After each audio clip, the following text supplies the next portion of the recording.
Hey friends, welcome back to my channel. I am going to do a Q&A and a chat video for you today. Over the past several weeks, I've gotten a lot of questions about the diet experiment I have been doing over the month of October, and just general questions about how I eat or how I came up with, what I'm doing. And instead of typing a whole bunch of long comments, I thought it would be great to just put a Q&A video out. There are a lot of questions, and some of them are going to have some long rambling answers, I imagine, so this might be a long video. So grab a cup of coffee. I've got mine here with my dairy-free creamer mix in it. The first question is from Catherine, and she says, I'm curious how you come up with your macros for both days, and both days means the lean days and the higher fat or regular days, but mostly the PSMF days, which would be the lean days. Thank you. Thanks, Catherine, for the question. So I have done a lot of research about PSMF, protein sparing modified fast. And so I was aware of kind of the basic guidelines of what that means. And if you go over to Maria Emmerich's website, she has a macro calculator, and you can put in all kinds of info about yourself and your goals, and it'll give you calories and macro goals for a regular keto diet, and then also calorie and macro goals for a protein sparing modified fast.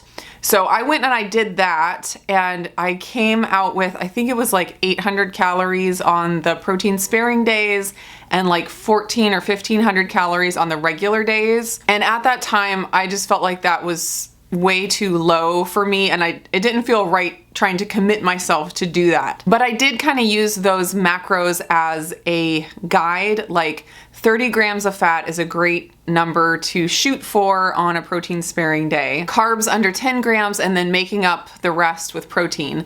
So basically what I did is I counted everything just so I was aware of where I was at, because otherwise how would I know? I chose foods specifically that were the kinds of foods I wanted to eat on that day. So if it was a lean day, I chose very lean foods and counted up my calories and my macros at the same time as listening to my hunger, because I was definitely not going to lock myself into a calorie number, because I was pretty certain from experience that that would kind of put me into a wrong mindset and would feel restrictive, and I really didn't want this to feel restrictive. I wanted to be able to eat to hunger, which I felt like if my body was in a good place hormonally and all that and ready to lose weight, I should be able to eat to hunger if I'm picking the right kinds of foods, like the leaner, very high protein foods. So basically that's just what I did. I ate the kinds of foods that were my goal for that day. I counted up my calories, and they typically ended up between 1,000 and 1,300 on my lean days. I did not restrict them to that. I just ate to my hunger. And when I picked the right foods, that's where my calories would end up. And my fat grams would end up anywhere between 30 and 50 grams of fat for the day. As far as picking macros for my regular days or my higher fat days, same thing. I didn't pick a number that I needed to stick to. I just ate to hunger, with the goal of making sure I got in plenty of protein, but on those days I would pick different kinds of protein, stuff that had more fat in it, obviously. And I found that when I ate to my hunger, I was anywhere between 1,600 and 2,000 calories. I think there was 1 or 2 days where I was extra hungry and I went up to maybe 2,200 or 2,300 calories. But for the most part, I was in between the 1,600 and 2,000 range. So I found that when I just focused on getting in my protein and choosing leaner ones on the leaner days and higher fat ones on the higher fat days, my calories just ended up where they ended up, and it seems to have worked out pretty well. Next question I have is from Persha, and she was asking about electrolytes. Let's see, she says, I usually make my electrolytes in a mug and drink it over an hour, but I heard someone mention not taking a long time to drink because it spikes insulin. I've never heard that, and I wondered if you had heard that before. So my guess is that what they're referring to is if your electrolytes have any kind of a sweet taste to them, like if they have stevia, like the re-lyte electrolyte drink that I use. For some people, just the taste of sweet, even though there's no sugar in it, can spike insulin. That seems to be proven to be true. but it's not across the board for everyone. Some people don't have that response. So if you have sweetened things, and sweetened with stevia or something like that, and then you like have a blood sugar crash, or if it stimulates your appetite or your hunger and you're starving later, or it makes you crave sweets later, that maybe could be a sign that it is spiking your insulin and maybe you need to back off of the sweeteners. For me though, I have found that the stevia sweetened electrolyte drink, the re-lyte Redmond Real Salt brand that I use, I don't have that effect. My hunger and my cravings are completely under control. I don't suspect that I am having that problem. I've been losing weight, drinking lots of the electrolyte drink all throughout the day. So I kind of think I don't fall into that category, but that's another one of those things where you just have to be attentive to your own body and your own body's response. Don't just go off of what someone else says their body's response is. Next question is from Alice. She says, perhaps I missed a video, but I'm curious if the path of eating changes is to lose weight or to get a medical condition under control, or just for a healthy new lifestyle. So I have talked a lot in different Wellness Wednesdays about why I am playing with my diet and making these changes, but it's kind of spread out over a lot of weeks. So I thought I would just go ahead and answer that question real quick. So basically, it's for all three of those reasons that you mentioned. I have plenty of extra fat that I would love to lose. When I was my leanest was between my first two kids. There's 5 years in between Talia and Autumn. And during that time, I was about 15 pounds lighter than I am right now. So I kind of consider that my pre-baby weight, even though it was between my first two kids, because I was heavier when I was younger, like in high school.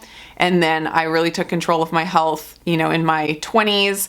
And it was in that, 5-year range in between my two kids that I really kind of got my body into a good place. And I have about 15 pounds to go to get to where I was then. So I would love to get back to that weight. I feel like I definitely have the fat to lose. So that's one. Weight loss is definitely a big thing, and I have made choices and changes based on the fact that I would like to still lose weight, because I had worked really hard to find a diet where I felt really healthy, where my shmec was in check, and I will link that video up in the cards if you don't know what I'm talking about, where my sleep, hunger, energy, cravings, and mood are all in check, but I'm not losing weight. Like, my body would be happy to stay at the higher weight and still be healthy. Like, all my blood markers super healthy, my sleep amazing, like all the stuff is good, but just not losing weight. So if I felt that way and I was at the weight I wanted, I would make a little bit different choices as far as the food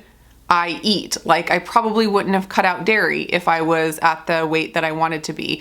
I definitely wouldn't be doing the lean days if I didn't have any fat to lose, because the whole point of doing a lean day is so that you get your body to burn the body fat, the extra body fat, and make up the difference for whatever it is that you're not eating. So a lot of the reason that I've made these tweaks recently is for weight loss, but also I want to be as healthy as possible. So it's kind of fun to make changes and kind of see how good you're able to feel, because when you just feel a certain way for a long time, it just feels normal. And so sometimes you don't realize how good you really can feel.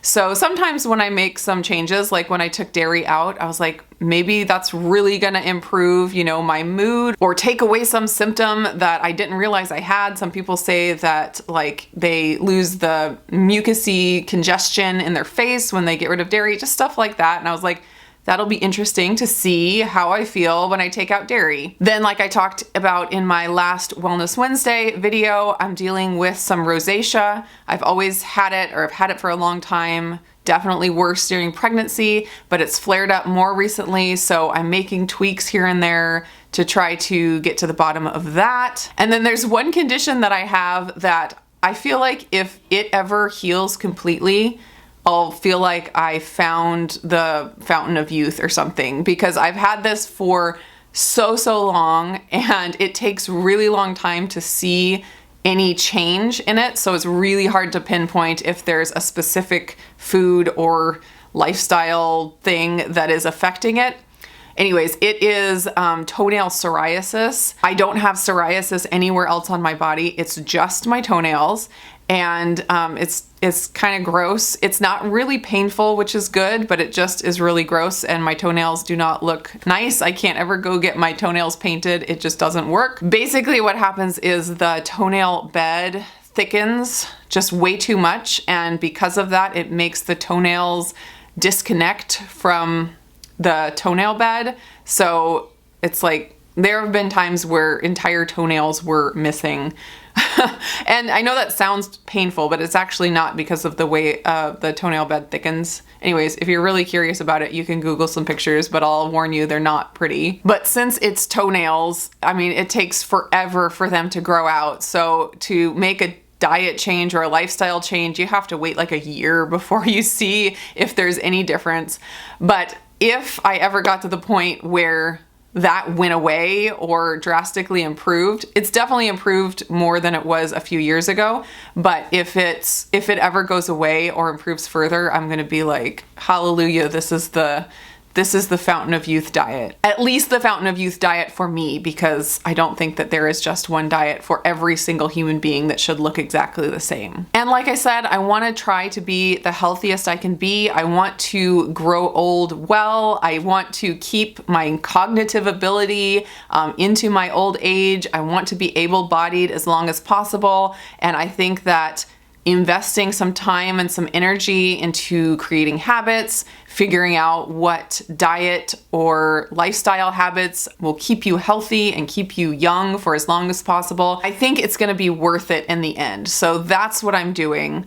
All of the above: weight loss, medical conditions, and just a healthy, long life. Next question is from Lori, and it is about the creamer mix that I have been using. She left the question before I put out my creamer mix video, so I kind of answered it in there, but I wanted to answer it here real quick too. She just asked, do you use those creamers on lean days? How much fat is in your cup of coffee? And she says, I'm always struggling on those days because of the heavy cream. Yes, I totally feel you on the heavy cream, and I am thankful that I did the work of giving that up before I started doing the lean and fat days, because I really think that giving up the dairy just downregulated my appetite enough that I didn't struggle too much. But yes, the answer is yes. I still use the creamers on my lean days, but I use a little bit of a different ratio to get it a little lower fat. And on my creamer video, I gave the basic recipe for the regular or the higher fat days. And then down in the description below, I typed out my leaner ratio version.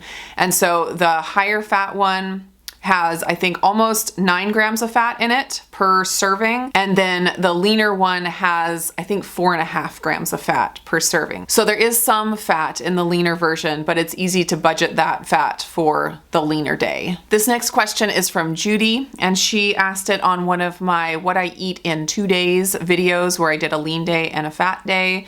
And she asked, just curious, do you eat any fruit or vegetables on either day? So in that video, I actually had pickles and avocado, I think. Both of those technically are fruits. So yes, I had fruits on both days. And basically the way that I eat fruits and vegetables now is just as condiments, just for some variety, for some color, just a little bit, so I'm not just eating a plate of meat. I have experimented with the carnivore diet. I did it for 3 months straight way back when, and I felt great on it, and I think it would be very healthy for me to do long term, but it is pretty boring, and I feel like I can get away with some fruits and vegetables, although that might be something I'm gonna play with because of my rosacea. Maybe there's something still there that is irritating that. But as far as what I've been doing for the past few months, I just use fruits and vegetables for fun and variety. So like I went out on a date night with my husband a couple weeks ago and I got a really big salad. It was a Mexican restaurant, and the salad, it had like pumpkin seeds and shredded beef, and it was amazing. It was delicious. I did feel some digestive discomfort after that, but it's kind of like I eat salads for treats now, which is kind of funny, but I still love salads. I really like them. My digestion doesn't do great with them, and so I keep it few and far between, have them on special occasions, and just do it more for enjoyment. I've really gotten away from the idea that I need to eat them for health, because I feel like I'm actually healthier when I don't eat them, which is so counterintuitive to the messaging that we've all heard since we were tiny. But that was another thing where I had to like start listening to my body and recognizing that when I eat these giant piles of salad greens, I don't feel healthier. I actually feel healthier when I stop doing those things. So because I eat vegetables and different fruits for enjoyment, there are some days where I just don't eat any, and it's a pretty, meat-based diet. But it's nice sometimes to be able to have a handful of olives or some avocado on my burger patty, or just order a big salad when I go out on a date with my husband. And that's kind of how I approach it. And I would never tell anybody that they should cut out vegetables. All I'm doing, and of course with all of this, I'm sharing with you what is working for me and what I'm choosing and what I'm doing. And it's never supposed to be advice for what you should do. If you get value from hearing what works for me, that's wonderful. But I know there are plenty of people that say they feel so much better when they have lots of vegetables. And I'm not gonna argue with anybody that that's true or not. This is just what I'm doing and what's been working for me. This next question is from Ellen, and she asked, why did you stop THM? And for those of you that don't know what THM stands for, it's the Trim Healthy Mama diet. And quite a few years ago, I was doing that diet and I made a lot of videos about it. If you go back to the archives, you can find lots of taste tests of their recipes and just my experience with the whole diet. And I will say that at the time that I started the THM diet, it was absolutely the right choice for me then. If I knew everything then that I know now, I think I could have made a better choice at that point. But with what I knew then, it was a great option for me and it really helped me out. So the reason I say that it was a good thing for me then is I came to the THM diet right after I tried my darndest to do keto. And this was back when protein was very vilified in the keto diet. And so I was trying to keep my protein as low as possible, not as low as possible, but low. Or they call it moderate, but for me now, I consider it low. And I was starving. My shmec was so out of check. My hunger and my cravings were through the roof. Like everything was a mess trying to do keto low protein. And at the time, it did not dawn on me that I should just add more protein.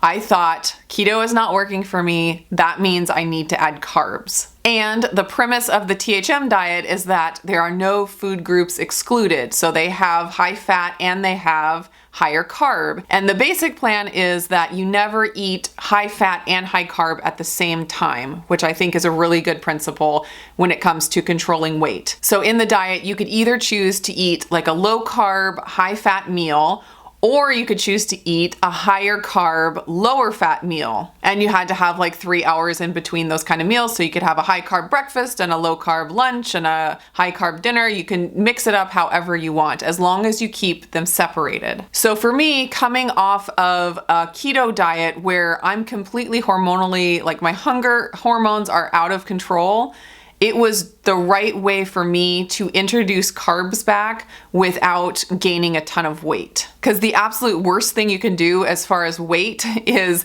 have your hunger hormones out of control on a low carb diet and then just go into eating lots of fat and lots of carbs at the same time. Like that's just a recipe for disaster. And so being able to transition to having carbs by separating them the way the THM diet recommends was really good for me at that time. If I had known about the things about protein that I know now, maybe just increasing the protein would have helped me get out of the hole I was in with the lower protein keto, I have no idea. I can't go back and find that out. But with the information that I had, the THM diet was great for me then. So why did I stop THM? There are many reasons, actually. One is that I did not like the culture around it. I kind of tried to be part of it for a while, but I really didn't like the cult personalities that ran it. Not anything against them personally. I think people kind of put them up on a pedestal, and like a new product would come out, and even though you could read the nutrition facts and see if it fit in a higher carb meal or a low carb meal or whatever, there had to be like some declaration from on high from the creators of the diet if it was approved or not. And even though the whole tagline of the diet is food freedom, it felt like there were so many rules, and you had to be super careful about posting recipes or recommendations of products or anything like that, because they had to fall into some really strict categories. Just the whole culture of it just wasn't something that I wanted to continue. I think the base of the diet is fine. Like the ideas about separating carbs and fat, I think that's great, and I think that works super well for a lot of people. And I would not hesitate to recommend the book or the plan to anybody. I just felt like I couldn't stay in that kind of a community. It wasn't the right fit for me. And then also, I found that when I would eat the higher carb meals, and I've heard this from a lot of people that have done THM, I'd eat the higher carb meals where you keep your fat at 5 grams or less, and I would just be starving. Like my hunger and my cravings were really out of control, especially if I ate one of those kinds of meals. And it was just something I couldn't sustain, where, you know, about 50% of my meals were not satisfying. They didn't get me through the 3 hours they were supposed to get through. And I found that I was always thinking about food. So again, my shmec was out of check on that diet. It wasn't right for me. One other reason that I think I struggled with the THM diet is there's a very big emphasis on like low carb baked goods and things that have almond flour, that have oat fiber, flax seed, chia seed, lots of stuff like that. And I played with all those recipes. I got the cookbooks. I did videos of taste tests and trying them out and stuff. And at the time, I didn't realize that my body didn't respond well to those foods.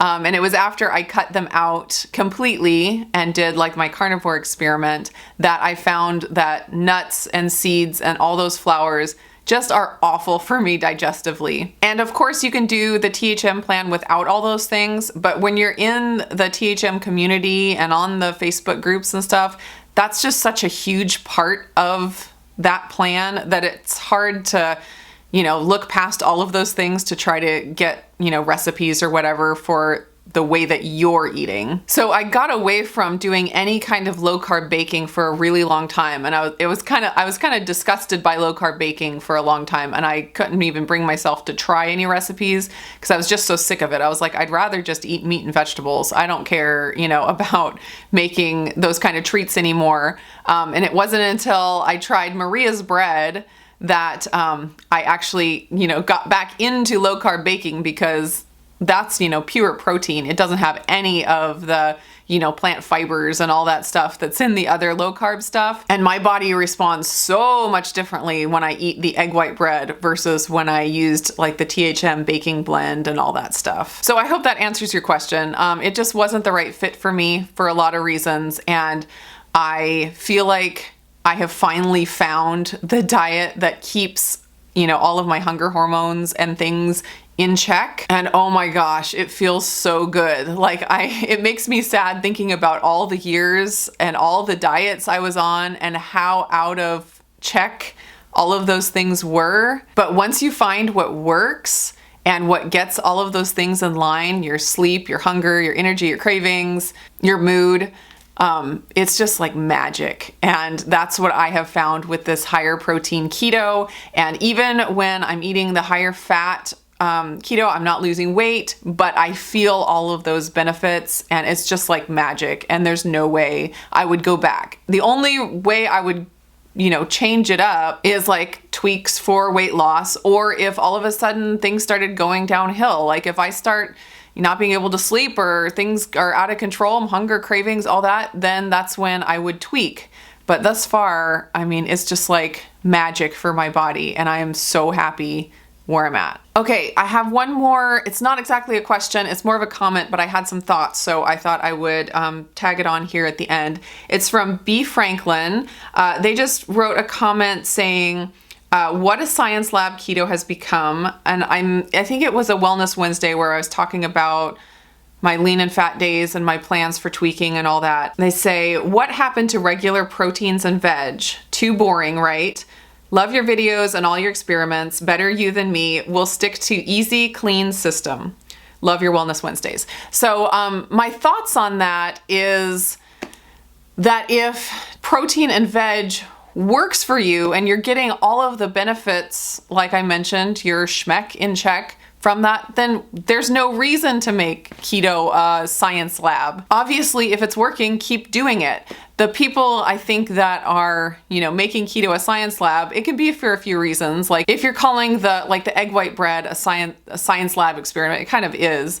But people are doing that to, make their diet exciting. But beyond that, it can be a science lab because people are still trying to figure out what's going to work for them, what's going to give them an easy system. So maybe you found your easy system and that's awesome, but other people are still working towards it. So like if I, was already at the weight I wanted and my, the health issues that I want to deal with were under control and I had a system, that's great. I would keep with that. But if there are still some things lacking, that's when you have to start tweaking and trying new things in order to get the results that you want. There's a quote that I love from Jade Teta, who I've talked about 1,000 times in my Wellness Wednesdays. He's just a brilliant guy when it comes to diet and nutrition and metabolism and all that. And he likes to say, easy is earned. And I think that's so true. You have to work really hard sometimes in order to create an easy system. The easy system is the goal, but it doesn't just happen overnight. You have to put in the work to find out what foods work for you. You do elimination diets, you tweak things 1 month, you find out stuff, you tweak more things the next month, and everything builds on each other, and eventually you find your easy system. That's the goal. So I do agree that keto can be a science lab for some people. And I think it's just because people are working to find their easy system. And I love that we can all share our journeys and we can learn from each other. Me finding my easy system may not be the same as someone else finding their easy system, but we can learn from each other and, grab something here from this person, grab something here from another person, and we kind of put our pieces together, find out, oh, that piece didn't work for me, throw it out. And eventually we can all get to our goal of having our own personal easy system. This video is already very long, so I am going to end it there. Let me know if you have any more questions that I can answer in a video like this. I'd be happy to do more Q&As if there are burning questions that you think everyone would benefit from hearing the answer to. I hope you guys are all doing great. I always love hearing about what you're doing down in the comments. Let me know what your easy system is, or if you're still working on finding your easy system. Comparing notes and working together, maybe we can make better progress or faster progress than we could alone. So that's it from me. Hope you guys are doing great, and I'll see you again in another video.